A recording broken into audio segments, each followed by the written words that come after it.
والله الخوت لو كان ما شفتش الفيديو صوت وصوره ما نطيقش. طيب ما قالوا له ما طيبش، قلت له ساعه كل يومين نطيب واحد لا تاكل.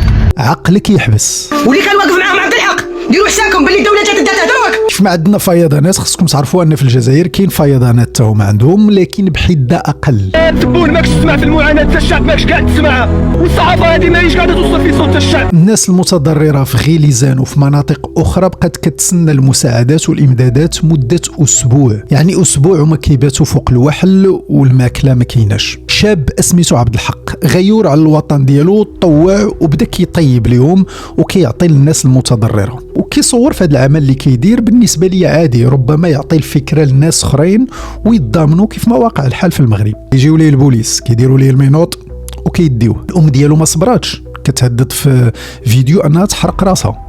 شنو نهدر اداتها الدوله، شنو نهدر اداتها الدوله، اداتها علشان الشعب المخلص اللي كان واقف معاه قاعدين يتفرجوا. في نفس الوقت كتناشد الناس اللي كلاو وشربوا معاه واللي كانوا كيساندوا فيه انهم يوقفوا معاه في هذه المحنه. حنا في المغرب هذا الامر اللي كيبان لنا عادي، انك تنتقد، انك تصور راسك، انك تصور الاعمال ديالك، انك تصور بحريه في البلاد ديالك. خاصكم تعرفوا ان هذا العمل في الجاره كتمشي عليه للحبس. الحمد لله على نعمة المغرب ونعمة الملكية، ما كنقولوش كل شيء زوين، الفيديوهات ديالي تشهد، فما كرهتكمش المغاربة وما كرهتكمش تفهموني.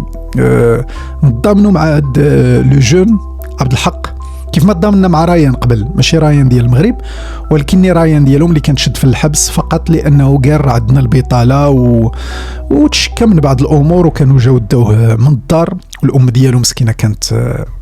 السلام عليكم، انا يا ام ريان.